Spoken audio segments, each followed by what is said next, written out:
Assalamualaikum warahmatullahi wabarakatuh. Ya, bagaimana kabarnya teman-teman? Luar biasa ya. Kali ini berjumpa lagi dengan saya Rahmaudha Putranto, Duta Baca Kabupaten Magelang. Kali ini kita akan membahas secara lengkap mengenai tahap-tahap menulis ala quantum learning.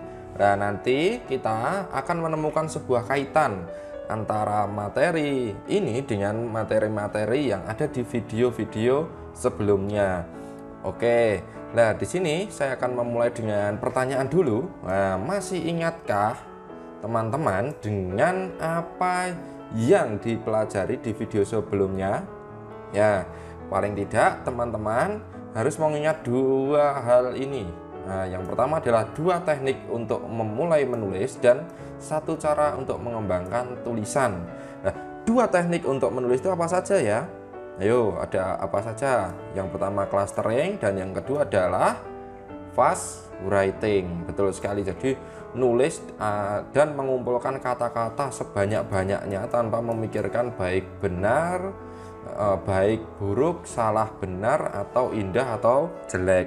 Nah, kemudian kemarin kita juga belajar melalui video untuk mengembangkan tulisan. Nah, dengan cara apa? Dengan cara show, not tell. Nah, seperti itulah. Sekarang kita akan melihat keterkaitan antara beberapa hal yang sudah kita pelajari tadi.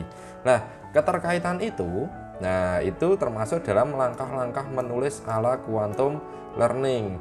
Nah, langkah-langkah yang persiapan tadi itu terdiri dari dua hal yang sudah kita pelajari, yaitu clustering sama fast writing. Nah, sedangkan fase drafting kasar ini termasuk dalam show not tell. Nah, nanti ada langkah-langkah lanjutan yang perlu kita lakukan untuk menulis. Seperti itu teman-teman. Ini sebenarnya teman-teman itu sudah menulis, hanya saja tidak menyadari bahwa ada langkah-langkah seperti ini. Walau saya yakin semuanya pasti sudah bisa menulis. Nah, di sini teman-teman, sekali lagi tahapan persiapan itu tahapan untuk mengeluarkan ide-ide, unek-unek atau apapun yang terlintas dalam pikiran. Nah, makanya kemarin kita menggunakan dua teknik, yaitu teknik pengelompokan atau clustering dengan bantuan MindUp, salah satu aplikasi gratisan itu tapi sangat powerful. Nah, di sana kita mengumpulkan kata-kata yang terlintas di pikiran tentang topik yang akan kita tulis, dan ada juga teknik menulis cepat atau fast writing. Jadi menuliskan apapun yang terlintas di pikiran kita, langsung ke kalimat-kalimat, langsung ke paragraf demi paragraf, seperti itulah. Ini ternyata termasuk dalam langkah persiapan. Nah, persiapan di sini intinya adalah bagaimana caranya kita untuk mengeluarkan ide yang ada di dalam pikiran kita, seperti itu. Lanjut kita ke tahapan drafting kasar. Nah, kemarin kita menggunakan show not tell. Nah, sekali lagi prinsip kita di dua tahap pertama ini adalah kita menulis saja, nggak usah memikirkan benar salah, baik buruk atau indah atau jelek. Nah, selanjutnya kalau di drafting kasar itu kita bisa menggunakan show not tell, artinya adalah menunjukkan, tidak sekedar memberitahukan. Jadi kita menunjukkan, untuk menunjukkan kata atau kalimat ini itu seperti apa ya, perlu penjabaran seperti apa ya, perlu pendeskripsian seperti apa ya. Nah, untuk lebih lengkapnya teman-teman bisa menonton kembali show not tell. Nah, itu silahkan diklik di sebelah kanan atas ini. Nah, nanti akan muncul simbol i, nanti bisa dilihat kembali. Nah, show not tell itu salah satu tipsnya juga adalah dengan mengembangkan tulisan dengan memanfaatkan panca indera. Sekali lagi untuk tahapan ini kita pokoknya nulis terus, jangan berhenti, jangan pikirkan revisi, jangan pikirkan edit, jangan mengevaluasi apa yang sudah kita tulis. Pokoknya untuk tahap ini kita benar-benar nulis seperti itu. Nah, baru setelah drafting kasar kita masuk ke tahapan berbagi. Nah, berbagi itu artinya adalah mempersilahkan orang lain untuk membaca tulisan kita. Akan tetapi sebelum orang lain itu membaca tulisan kita perlu memberikan disclaimer dulu kepada teman yang kita mintai untuk menjadi pembaca pertama tulisan kita. Yang pertama adalah untuk pembaca atau orang yang pertama kali membaca tulisan kita itu tidak perlu untuk memperhatikan salah ketik atau tanda baca. Ini bukan menjadi perhatian utama di fase berbagi ini. Namun yang perlu dilakukan oleh pembaca adalah memahami isi tulisan kita. Nah, setelah mengesampingkan tanda baca dan mengetahui isi tulisan kita, kemudian silahkan pembaca ini mengungkapkan semua kesan atau pertanyaan yang muncul kepada penulis. Nah, ketika pembaca itu sudah membaca tulisan kita, maka ada pesan untuk penulis. Nah, ini pesan yang pertama itu yang paling penting. Terima semua masukan dari pembaca pertama kita ini tanpa emosi. Jadi jangan berpikiran yang macam-macam, wah kayak pengen menjatuhkan tulisan saya, wah dia ternyata merendahkan tulisan saya. Jangan berpikiran seperti itu, jangan gunakan emosi. Tapi kita sebagai penulis harus menerima semua yang menjadi kesan dan pertanyaan dari pembaca pertama ini. Nah, kalau perlu kita catat masukan yang diperoleh sehingga nanti kita bisa memilih dan memilah masukan yang sesuai dengan tujuan tulisan yang kita buat. Jadi kadang kita juga tidak menutup kemungkinan bahwa apa yang diungkapkan oleh pembaca awal kita itu bisa saja keluar dari topik. Maka kita perlu untuk memilah dan memilih. Nah, untuk memilah dan memilih itu, maka konsekuensinya kita harus mengesampingkan masukan yang tidak sesuai dengan apa yang kita butuhkan. Apa sih yang kita butuhkan? Nah, yang kita butuhkan adalah sebuah tulisan yang mampu mencapai tujuan dari tulisan itu dibuat. Seperti itu. Itu langkah berbagi. Nah, setelah langkah berbagi diperoleh, kita yang selanjutnya yang harus dilakukan adalah merevisi, teman-teman. Nah, merevisi itu karena tadi kita sudah memilih dan memilah masukan dari pembaca pertama kita, maka kita bisa memperbaiki tulisan kita sesuai masukan dari pembaca awal. Nah, di fase ini juga kita bisa memperbaiki tata tulis dan ejaan. Jadi di sini di fase revisi ini kita sudah mulai mengaktifkan otak kiri kita. Otak kiri yang senantiasa berusaha untuk mengevaluasi, memperbaiki dan mengubah apa yang sudah kita tulis. Nah, untuk lebih enaknya itu teman-teman bisa memperbaiki tulisan itu dengan cara membaca tulisan yang teman-teman buat itu dengan cara membaca nyaring.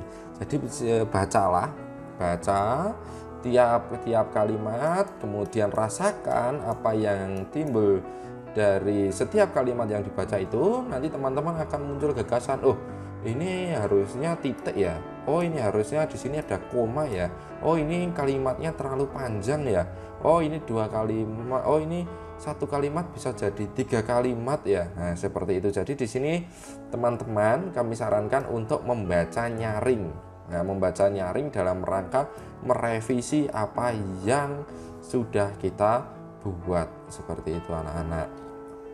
Mohon maaf teman-teman.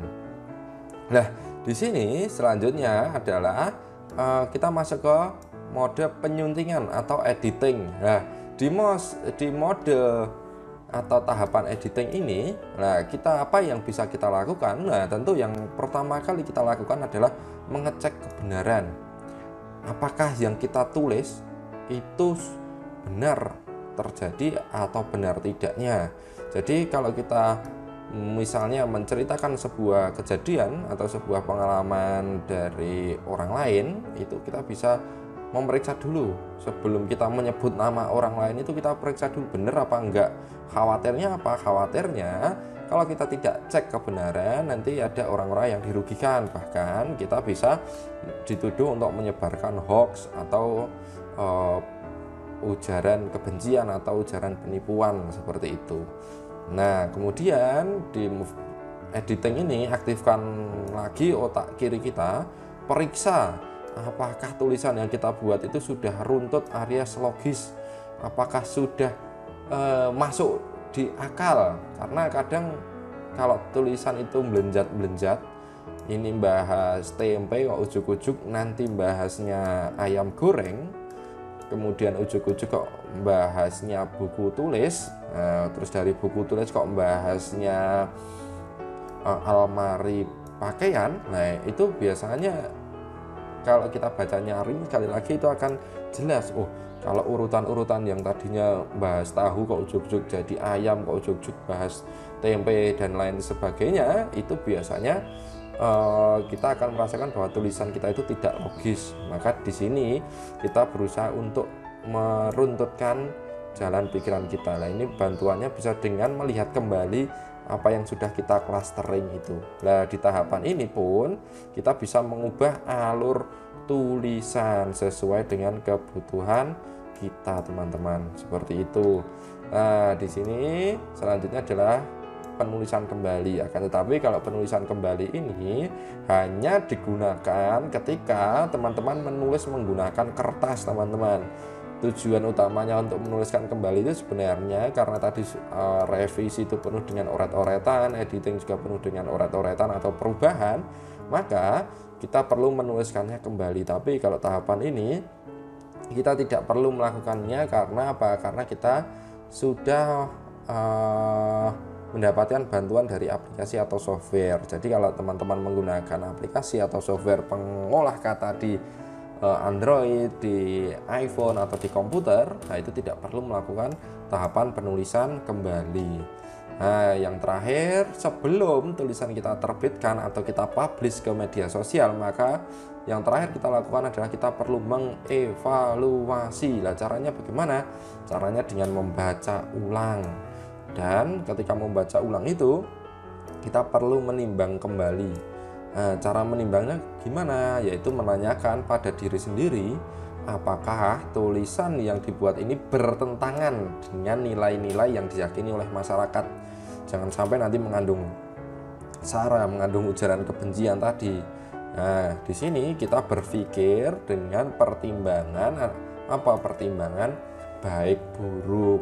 Nah, dan yang terakhir adalah kita mempertimbangkan benar salahnya, apakah tulisan ini sudah mencapai tujuan dari apa yang sudah kita inginkan dari tulisan yang kita baca itu.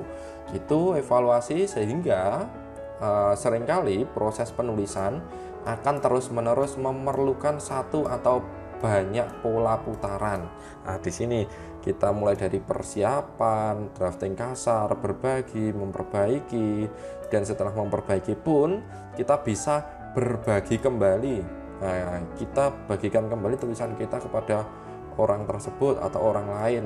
Nah, masukan-masukannya kita revisi lagi, kita sunting lagi, seperti itu. Bahkan ini bisa kita ulang lagi kalau belum mantap.